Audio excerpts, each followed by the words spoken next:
We have like a full-time detractor whose name I won't mention, but we have a full-time detractor who was mocking us recently. It's weird work if you can get it. Yeah, it's weird work if you can get it, indeed.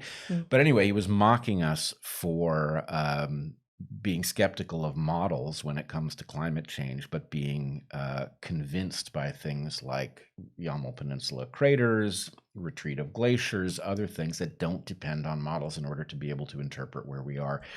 And the point is, this is actually the reason. Yeah, of course it is. Models are complex. You can make a model say almost anything and not for the right reasons. In other words, you can get a model to spit out a behavior that looks very much like something empirical, but to do so for other reasons. If you add enough parameters into a model, you can get it to look like what you want. Yeah. And as long as you have the right expression on your face of like enthusiasm and mild surprise at the end, you can become convinced even yourself that you didn't just feed your result in to the foundational assumptions of the model. Right. And in fact, this is one of the things I always ask myself when I see a very good fit between a model and an empirical result is one of two things has to be true. Either it was built into the model, so that's all they could find, or it's accurate. So it's not that models can't be accurate.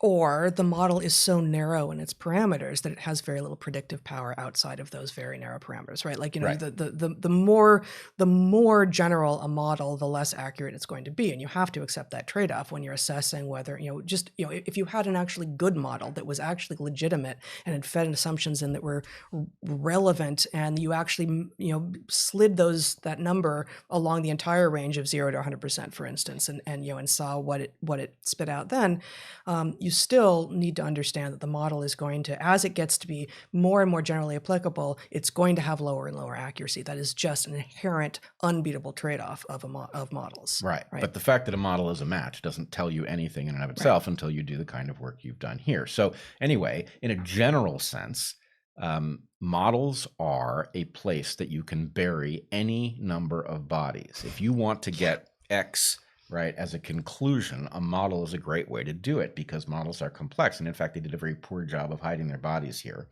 right? Yeah, they really were findable. Yeah. But were this more complex, more technical, it might have been harder to see the connection. Yep. And so in any case, what I would say is we have misunderstood the p-hacking problem. P-hacking being a description of a phenomenon that was discovered far too late. It was obvious that this was going on, especially in psychology, where effectively the p-value, which is a statistical measure that tells you how likely a conclusion is to be meaningful rather than the result of an accidental sampling error, that this was a place that by obscuring negative results and only publishing positive results, you can convince yourself of almost anything, right? If you have two things that don't correlate and you test enough times, eventually you'll get a random result that says they do correlate, and you can publish just that one, and nobody else is in a position to even know that the other tests were done.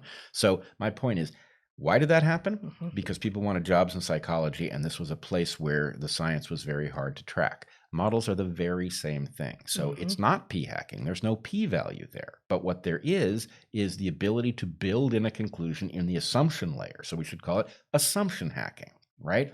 Will there be a problem of assumption hacking in models? Yes. Where will it be worst? Where the things that are being modeled are most complex, that's one place, and where there is a political prize to be won if you reach certain kinds of conclusions, right? Assumption hacking. I like this very, very much. Yeah. I mean, I'm not a fan, but I like the term very, very much. This is exactly right. Yeah, I think it is right. And so anyway, beware the models, right? It's not to say, models, a correct model is excellent, but a correct model... And for many complex systems, it's what you're going to have. Well, what I would say is a model is not a hypothesis test. A model is a hypothesis. And when you have a model that says X, Y, or Z is true, that tells you, the prediction is we will also see that in nature. And then you go out and you find it empirically. But the number of people who think that you can take a model and test it in the computer, and that this actually saves you the messy work of going out and sampling, sorry, it doesn't. Right, it doesn't. I mean, in this case, to steel man what they were trying to do here, I will not attempt to steel man what they actually did.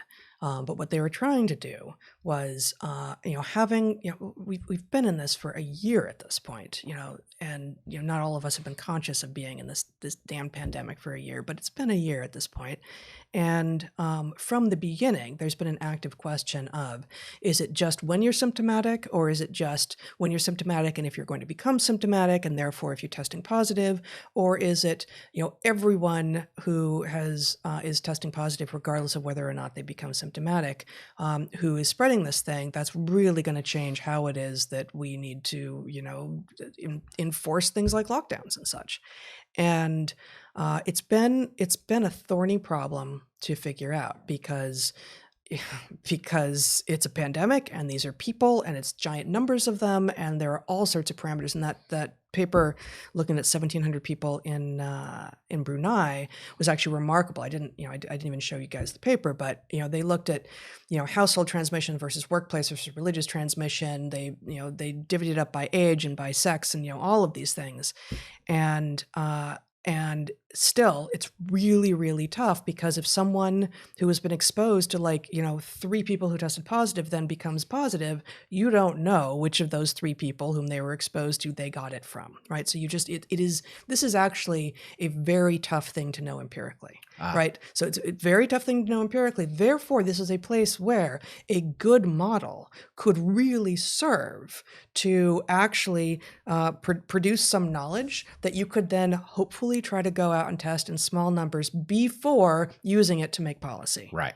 And I would point out, if you go back to our very early live streams, we advocated both at the point that the aircraft carrier docked and it was having a mini epidemic, and the patients were removed rather than studying them in situ or isolating them from other patients. We talked about the necessity that some small population be tested where these things could be tracked. And I would point out, I suggested, and I think several people pointed out, that it was unlikely to be true, that it was unlikely to be possible for security reasons, but that an Air Force base or a military base, an isolated community, could be used to study intensively the transmission of these things. And in that context, you could actually figure out who got it from whom, because you could use sequencing to figure out which mutations. You could do phylogeny on the various particles floating around in the population, and you could actually figure out who got it from whom and what that therefore means about what kinds of activities are dangerous